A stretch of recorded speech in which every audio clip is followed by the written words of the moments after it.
아버지가 아들을 죽이고 아들이 아버지를 죽인 비극에 대해서 지난 시간에 말씀드린 바가 있습니다. 바로 은둔형 외톨이, 오늘 두 번째 시간입니다. 안녕하십니까. 감정노동연구소 그리고 본능대학교 총장 김태흥 인사드립니다. 지난 시간에 은둔형 외톨이의 원인을 본능이라는 관점에서 알아봤습니다. 오늘은 그런 본능이라는 관점에서 이 은둔형 외톨이를 어떻게 끌어낼 것인가에 대해서 함께 고민해 보겠습니다.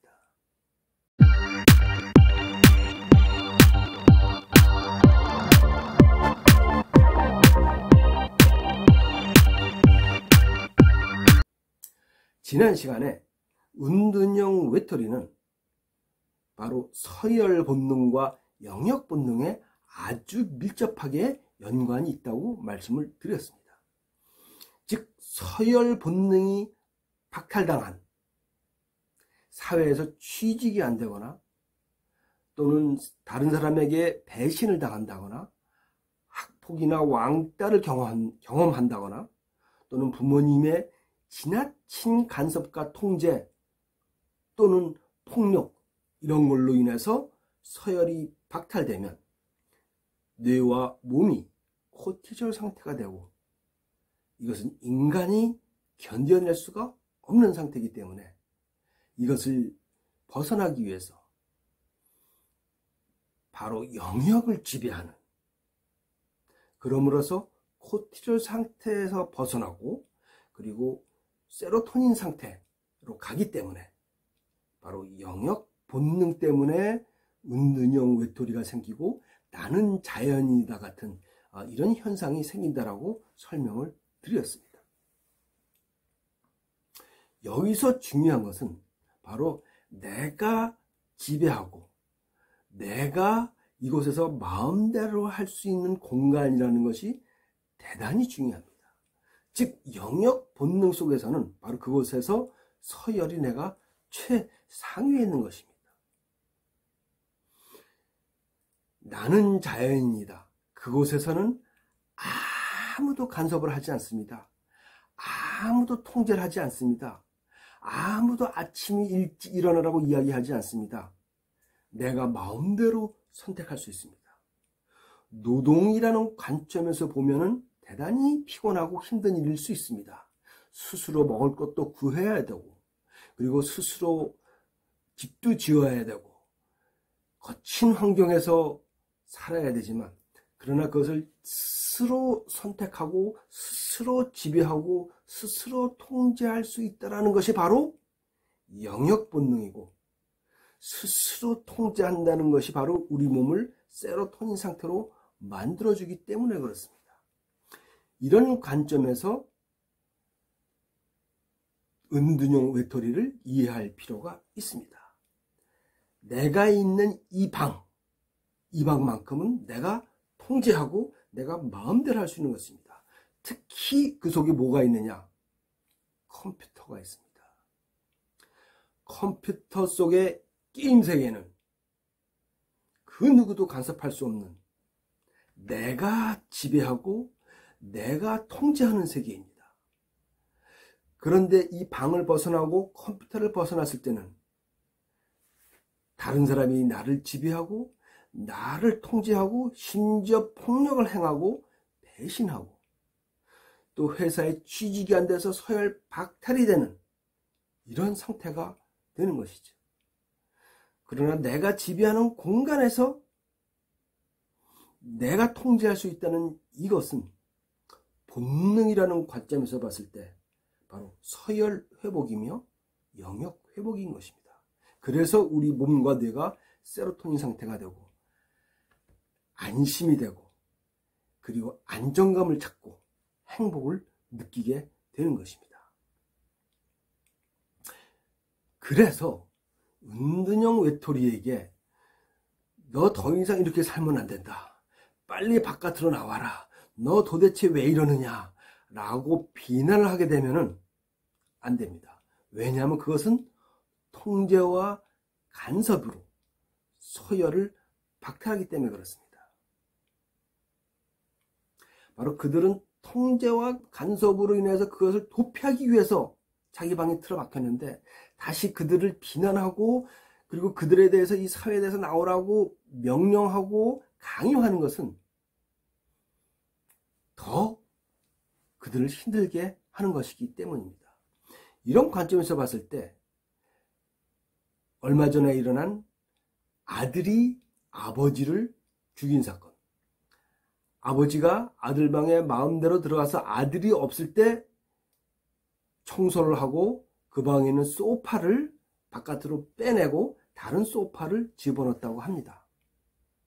아들이 편의점에 잠깐 다녀온 다음에 자기 방이 바뀐 것을 보고 분노해서 아버지를 죽인 그런 사건이 우리나라에서 실제로 있었습니다. 그 아버지는 그 방이 그 아들의 왕국이라는 사실을 이해하지 못했던 것입니다. 바로 영역 본능으로 지배하고 있었던 것입니다. 그 소파와 거기에 있는 물건 하나가 전부 다 이 아들이 지배하는 그런 왕국의 소유물이었던 것이죠. 그래서 은둔형 외톨이 방에 있는 컴퓨터를 치우거나 또는 인터넷을 끊어버리면 큰일 납니다. 왜? 바로 그것이 자기가 지배하고 통제와 관리를 할 수 있는 굉장히 중요한 수단인데, 그것을 끊어버리면 살인하거나 집안의 갈등이 엄청나게 커질 수가 있습니다. 아이들이 게임에 빠지는 원인도 바로 여기에서 찾아볼 수가 있습니다. 그렇다면 이 은둔형 외톨이를 어떻게 해야 되느냐? 옳은 말로 설득하려고 해서는 안 됩니다. 왜? 아무리 옳은 말이고 방향을 제시하더라도 그것은 그들에게 통제와 간섭으로 느끼기 때문에 그렇습니다. 그들에게 필요한 것은 심리적 서열을 높여주는 것이 가장 필요합니다. 왜냐하면 그들은 이미 사회적 서열에서, 학교의 서열에서, 가정의 서열에서 박탈당했기 때문에 그렇습니다. 그렇다면 심리적 서열을 높여준다는 것은 무엇이냐? 그들을 격려해주고 공감해주고 같이 아파해주는 것입니다. 우리는 다른 사람과 이야기할 때 그 사람 이야기를 경청해주고 그들을 공감해주고 그리고 칭찬과 격려를 해주는 것만으로도 그 사람의 심리적 서열이 높아지는 것을 알 수가 있습니다.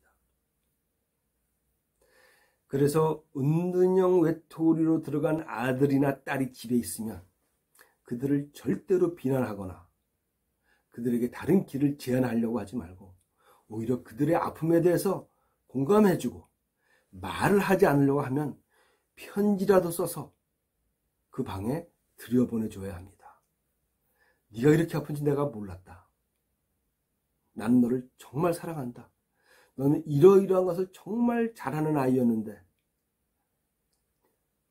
나는 너에 대한 믿음을 버리지 않고 있다. 라는 등등의 이런 편지라도 보내고 이메일이라도 보내고 그리고 하루에 한 번이라도 식사 자리라도 같이 하는 것이 좋습니다. 그리고 식사 자리에서 특히 아버지께서 아들에 대해서 훈계를 하거나 공격을 하거나 비난을 하면 절대로 안 됩니다. 다시는 그 식사 자리에 나오지도 않고 그 식탁을 엎어버릴 수도 있습니다.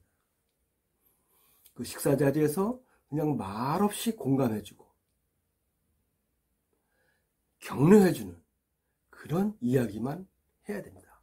왜냐하면 은둔형 외톨이로 갔을 때는 이미 마음의 상처가 어마어마하게 있고 코치열 상태이기 때문에 거기다가 또 비난이나 이런 이야기를 한다는 것은 훈계조의 이야기를 한다는 것은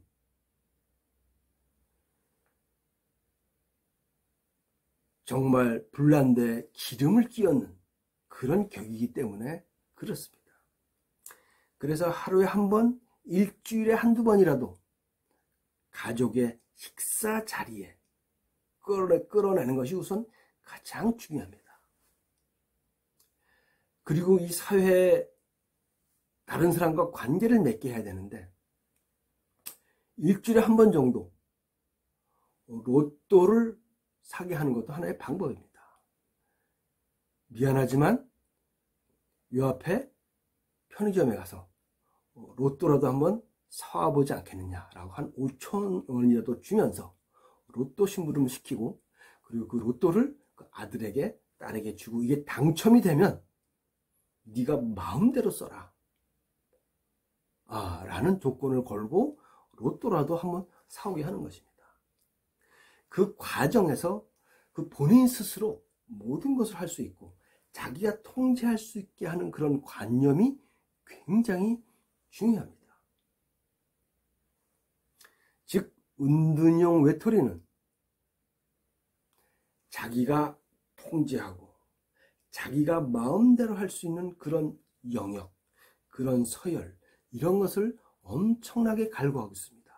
그러나 지난 시간에 말씀드린 것처럼 이 은둔형 외톨이는 굉장히 착하고 예민한 사람들이 많기 때문에 남을 마음대로 지배하고 남을 비난하면서 자기가 올라가지를 못합니다. 그래서 이들은 다른 방법을 통해서 어떻게 자기가 다른 일을 통제하거나 게임에 빠지거나 칭찬과 격려를 통해서 심리적 소유를 높여줄 수 있는 것입니다. 기억하십시오. 은둔형 외톨이를 비난하거나 훈계하거나 옳은 길로 인도한다고 억지로 방에서 끄집어내려고 하면 절대로 안 됩니다. 왜냐하면 그곳에서 그들은 세로토닌 상태에 있고 안심과 안정, 심지어 행복까지 느끼기 때문에 그렇습니다. 이것은 바로 호르몬 작용이라는 것을 정확하게 우리는 기억해야만 합니다. 은둔형 외톨이, 영역 본능이라는 관점에서 이해를 해봤습니다. 구독, 좋아요 부탁드립니다. 감사합니다.